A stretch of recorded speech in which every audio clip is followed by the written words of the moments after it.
Yeah, if you listen to the podcast and you're a campus coach or you're considering being a coordinator, one thing I would say to you is the vision casting is just this beautiful moment where it all comes together. Mission and vision meets activity. Correct. And which meets then testimony, which meets, hey, here are next steps. So just to give you a little clarity on mission, why we do the vision castings the way we do and why they've been part of what we do for many, many, many years. Yeah. As long as I've been around. It's good stuff.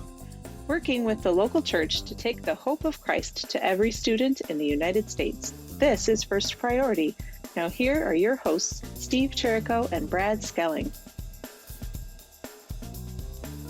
Well, welcome back to the First Priority Podcast. My name is Steve Chirico. I'm here with my friend Brad Skelling. Thank you for beating me to that. You're welcome. I had to do something better than you today. You were scared I was going to say something else because I said friend first. And you're not used to that. Frenemy. What's happening today? Oh, we got some pretty exciting announcements. We do. We do, absolutely. I'm excited to hear them. If you've been following along, then you may know what's coming because you may have bought a plane ticket. Jesus' return? Got to be Bible's, high. The Bible's pretty clear that be no first man will if know you're the up high. hour. No man's going to know the hour. I'm going to not take the chance. I'm going to buy a plane ticket and get up there. Okay. You're just going to stay in the altitude? Circling the airport, my friend. Good. That was one of the questions I asked at training. I asked at our last training which of our students would be part of the first Mars community when they planted Mars. Okay. They all said no. No? Not a single one. Not any risk takers in the They group? were not going to be hovering on Mars if Jesus came back. But they will share the gospel at their school. 100%. No, well, I'll take that risk over the Mars risk. saying. I'm with them. I'm saying. They're in good company. Even though you'll circle the... What are you talking about? Anyway, back to the podcast, everybody. What are we talking about today? So we are talking about the National Conference. Oh, yeah. Do you know the dates? October 24, 25, and 26. It's a Monday, Tuesday, Wednesday. Last one in October of this year. Awesome. And the reality is 24 starts in the evening. We'll give those exact moments for registration, all that in a little bit. Correct. And then the 26th will be rolling out around lunchtime. A little before, 10:30, 11 o'clock. We'll have a box lunch there for you, but you'll be able to book your flights at 1 o'clock or after and get out of Dodge. For those of you who are not First Priority folks, but have found yourself listening to the podcast because I'm an idiot and Brad's not very funny, there are really 3 times a year that we try to get the First Priority folks together. One of those happens to be the National Conference. The other 2 are smaller group meetings, whether in your spring meetings. Community, either in your city or at a spring meeting. Yep. So let's talk about a little bit about the reason, because that's where you and I met first, was February of 2008 in Orlando. On an escalator at Universal Studios. Yeah, that's too longing. You should stop that. It was 82 degrees. The wind was blowing So let's slightly. talk about the importance of the National Conference. You are unbelievable. Talk about the National Conference a little bit, dude. It is the annual moment where we do get together. There are 4 reasons for getting together. We've made them ours. We've had to stretch it a little bit, but we want the relationship. Yep. There are 25 locations around the country. There are 80 plus. I haven't stopped and counted this fall because a lot of people are hiring this fall. A lot of staff members, 80 plus staff members around the country, and board members. It's 100 plus board members as well. Again, we have not counted again over the summer, but with 22 chapters and the district advisory teams that we've got in the districts, there's a couple hundred people running around that are leaders in First Priority around the country. We want them to be in relationship with each other. That's first and foremost why we get together. Yeah, one of the common pieces of language that I use in the coaching side of things that you guys have me doing is the reality that the best ideas for First Priority have always come from the local community level. Correct. The more local the idea, the more tangible it is to actually reproduce, right? All of those things. And so the same goes with the National Conference. The relationship side is not just getting to know each other and realizing you both like golf. It's a benefit, but... Right. It's really about starting to talk about, well, what's the Lord doing in your family? What's the Lord doing in your city? How are you coping with being so many things to so many people as a First Priority leader? And so we find great benefit for those who haven't been in it for very long and need relationships.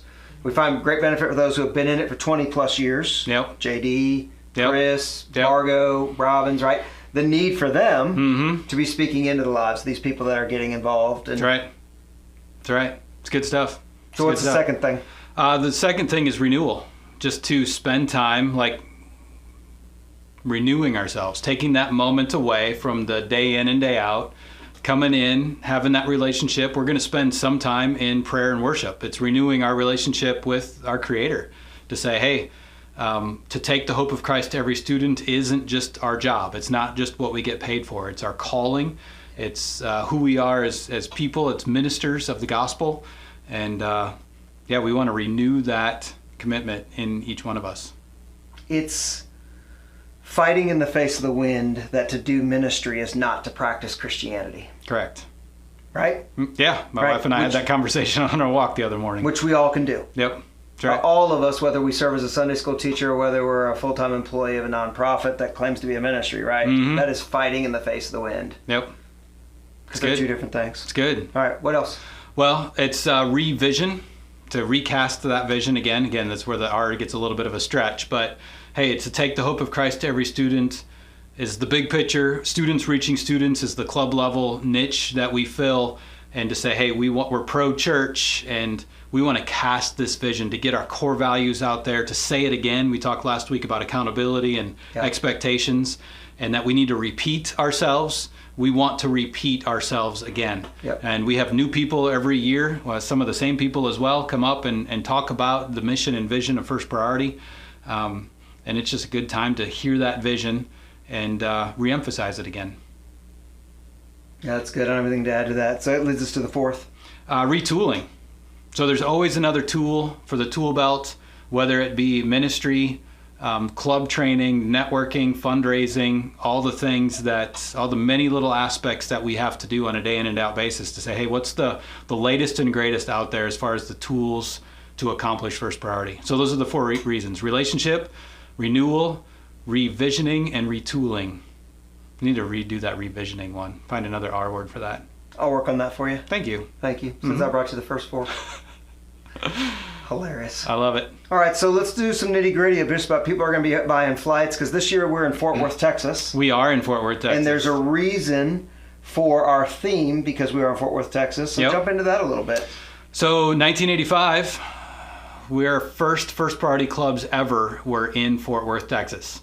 So that's where it started. That's where Benny was the youth pastor, got some churches together and said, hey, let's see if we can't take the gospel to the students in these schools. And so it's been a while. There have been clubs here and there in my tenure in the 14 years. Yep. We've done trainings there before. And again, there's been clubs here and there. Yep. But we've launched Tarrant County. We've hired some people, and they're going to be launching their first clubs this fall. And so we're going with the All Things New theme. Good. And that together we can take the hope of Christ to every student. So kind of those two aspects melding together, all things new. And it's Isaiah 43, 18 and 19. Forget the former things, do not dwell on the past. See, I'm doing a new thing. Now it springs up. Do you not perceive it? I'm making a way in the wilderness and the streams in the wasteland. It's just one of those promises of God. And ironic timing, I was talking to Rachel Camarota this morning on the phone. She's our director out in Johnson County, North Carolina. Mm-hmm. And she was talking about, there's just something happening. Like 3 weeks ago, she had 30 volunteers signed up for 63 clubs. And they just did their celebration launch for adult volunteers, and they had 80-some people in the room. And she's like, the 3 days before, God just started... There's just people signing up. And she's like, I'm not sure we did the same thing we always do, but God is calling people to himself, making this thing new again. She just feels this fresh wind of the Holy Spirit coming through. I don't want to say post-COVID. I don't know. You can't pin a wave or the wind or the Holy Spirit, right? So can't really put a pin on it, but there's just this fresh thing. And I was like, you know what? I'm in alignment with you on that with First Priority. Like, we just need to see where this train is going, because this train is moving. Yep. And it's a fresh, all things new. And again, we didn't plan it. We did plan it. We did plan to go to Fort Worth. We did plan to say it's all things new. We wanted to make this a big deal, the fact that Fort Worth is launching again from its origins. First Priority is. And to have that coincide with what seems to be God moving on a greater scale than we've seen before, it's super exciting. Yeah, it's really cool. Mm-hmm. So we will make our way into town sometime Monday. Yep. Registration is 5 o'clock on Monday night.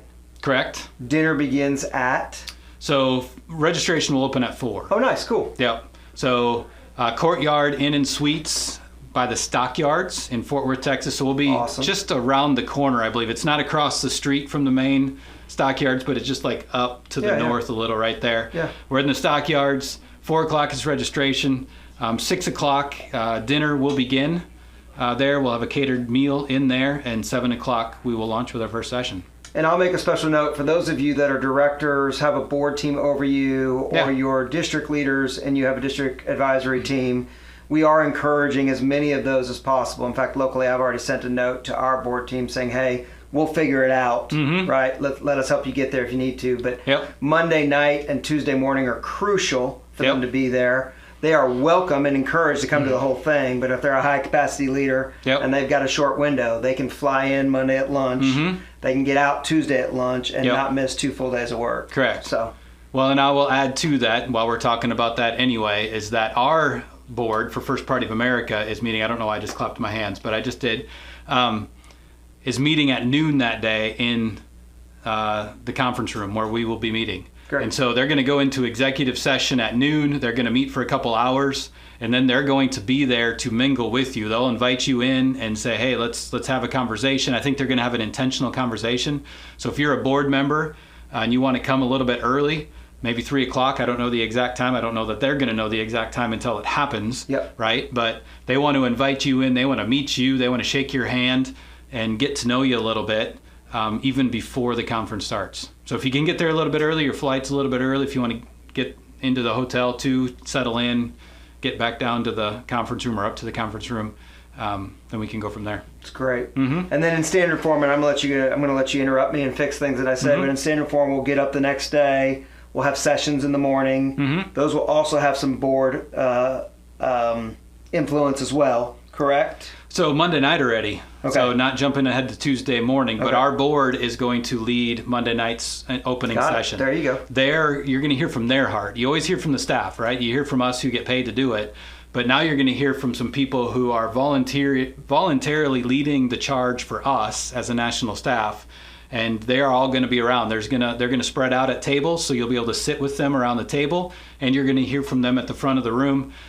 So that's going to be the first session. Again, we're going to start off with some worship. Our board is going to lead those discussions, and then we're going to go into a time of prayer. You led that last year. I haven't officially asked you to do that yet this year. The committee hasn't officially decided that, but we're going to walk into a time of prayer for ourselves, for this movement, and where the Lord leads, and into the next couple days as well. So it should be a pretty beautiful time Monday night of hearing from our board and going from there. It's great. Yes. So then I will move to Tuesday morning. Which is going to have more sessions. More times to breathe. More times to be retooled, right? When we get into the afternoon, what's going on in the afternoon before the evening stuff? So the afternoon, you're going to hear, well, not that the morning stuff isn't important either, but we're going to have a State of the Union from Mark and Warren. You're going to hear from the staff. You're going to have some networking time. We did that last year. We just had a series of, I don't know if you remember this, but 7 questions, I believe. And you go talk one-on-one with somebody you haven't met. And you just ask them this question, and then you move on to the next person. The next person. To me, it was one of my favorite moments of the whole thing, if you can have favorites. Just a networking time.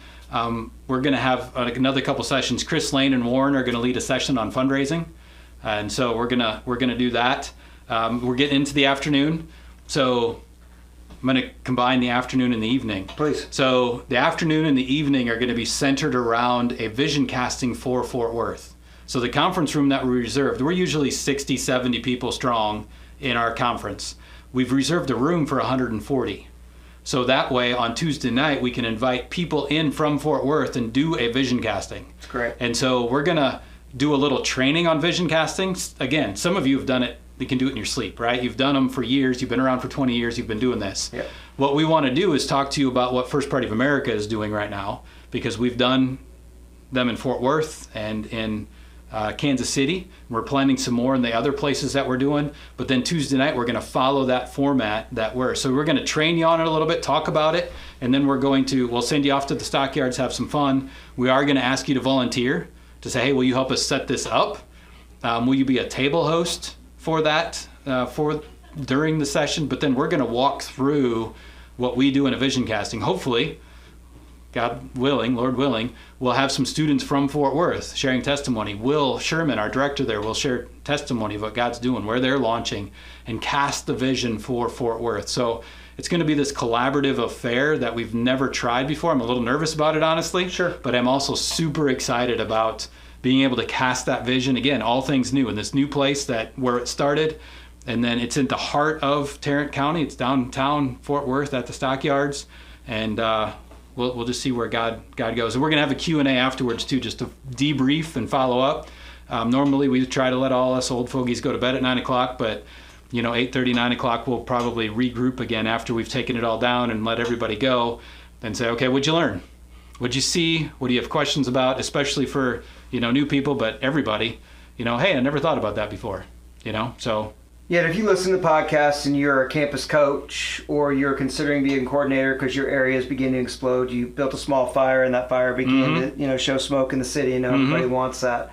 Yep. One thing I would say to you is the vision casting is just this beautiful moment where it all comes together. Mission and vision meets activity. Correct. And which meets then testimony, which meets, hey, here are next steps. So just to give you a little clarity on mission, why we do the vision castings the way we do and why they've been part of what we do for many, many, many years. Yeah. As long as I've been around. It's good stuff. All right, so we do a late night on Tuesday night. Yep. Wednesday morning. Well, the best part will be Natalie Canny leading a devotion to get us started. We're going to, again, renewal. We'll have a moment of worship to kick off our day and prayer and get into that. But then we're just going to get into some updates and some best practices, things of that nature, and end the morning by about 10:30 in the morning. So there's a few things that I'm intentionally leaving out because we've got some pretty cool ideas of the Together, taking the hope of Christ to every student. The team is super creative this year in what they're doing. It's the same team I think we've had most people have been on maybe 3 years now, really hitting that groove, and they're coming up with some pretty cool stuff. Good. Mm-hmm. And the giveaways as well. I mean, the giveaways will be fun. You do leave with swag if you like. You do leave with swag. You leave with swag. Yep. You have lots of swag stuff going on. All right, so as we close this out, let's talk just about one moment, because you said you have a favorite, and I have favorites like I do have favorites with my kids. I have favorites too, right? I mean, it's okay. Yeah. We all should just admit it and be honest, right? We should admit it. I love that commercial out there. You're my right? favorite. Have you seen that commercial out there with the dad right there? The girl asks which of the chickens is his favorites, and he talks about his son, and she goes, I was talking about the food, not the kids. And he goes, well, I love all my chickens. And then the kid and the dad fist pump. It's amazing. If you haven't seen the commercial, you gotta see it. It's so great. So let's talk about a favorite moment for you from national conferences, because again, we've been going since 2008. Do you have a favorite moment? Well, you mean other than the escalator in 2008 in Orlando? What's some favorites for you? It's 82 degrees, was a light breeze. It's awkward, Brad. It's awkward for everyone. Honestly, going back to this last year when we did that networking time, I really enjoyed engaging people in a very specific conversation, because you can sit around a table and you can make small talk and you can do things, but then to sit with somebody and say, hey, what do you think about this? Where you go, okay, I'd never thought about that. Here's what I was thinking, but, and to have those conversations to me are the best things. I love activity. It's part of my problem with ADHD, right? And so my favorite is from 2019 when we did the Outdoor Olympics. I don't know who came up with that. I thought you were going to bring that up, your Darth Vader outfit. I don't remember. I was thinking of that. That part wasn't my favorite. It was seeing people in competition. Correct. And seeing what was really behind the masks that they wore to the conference. Right. I mean, the real human being came out, and it was hot. And it was funny. Right. That would be one. And then the other one that I really enjoyed was Larry led a, what do you call those bags that you throw on top of cornhole? Larry led that cornhole tournament. Up in North Georgia. I'm not sure that I've ever seen as many people connect in that small space authentically as they did in that 2 hour or 2.5 hour window that he led that. I basically began to walk circles around the space and just kind of stick my nose into conversations that year. Because there was just so much good stuff going on. Yeah. So those are two of my favorites. That's good stuff. Yeah, each year is unique. Each year brings a little bit different flavor. Thinking about that, those North Georgia mountains, there was something about them. Mm-hmm. But yeah, there's something about each year. It brings just a little bit different. And yeah, like Rachel said this morning, she was quoting 2019 as well. Because we missed 2020 and she missed 2021. So yeah, remembering her connections with Karina and connecting with Larry for the first time, putting those down there. And honestly, I guess some of the most memorable moments for me aren't what actually happens at conference. Yeah. It's what happens because people were at the conference. Yeah. That they take it back, and to see, Joe go back to Wake County and just light a fire under what's going on and begin to make some of those changes that he learned about while he was there, and to see the fruit of our time together is probably the other side of it. All right, let's close with this. I am a listener. I am a watcher on YouTube. I am ready to sign up for conference. Where do I go? You would email Christina at fpofamerica.com. Great. And because the only place I've seen the registration link at this point in time is in an email to directors, coordinators, and or board members. Perfect. So email Christina, get the registration link. There should be out there on the web, and I will see if there is one, and we can put that in the notes of this, and you can go into the notes and find that link. Everybody, we want to close with this thought, which is we understand what a big sacrifice it is. Yeah. When you give up travel time to do a 3 days on the ground conference. Yep. And so I just want to encourage you, as you're thinking about your time, your most valuable asset, right? Yep. Is this worth my time? Yep. And as you begin to navigate travel and all those other things, I will encourage you that if you are part of the First Priority family, it's worth your time. Correct. It's worth the expense.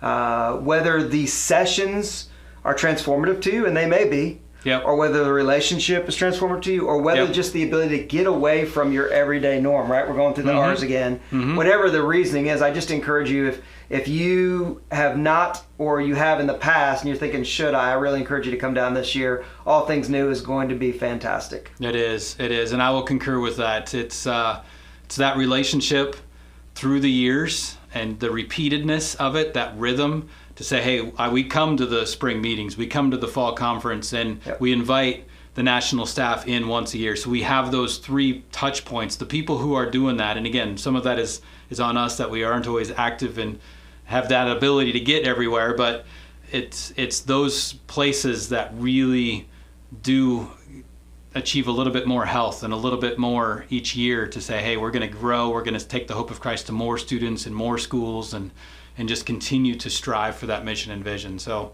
it really is a good rhythm to be in. It's good. Cool. Well, everybody, thanks for joining us for another podcast. We hope to see you at the National Conference. Please remember to like and share, give us a 5-star review, and if you've got comments or questions about things that we kind of threw out there today, feel free to use that space to do so. Otherwise, we will see you at the next podcast. Sounds good. Have a great week, everyone. See you.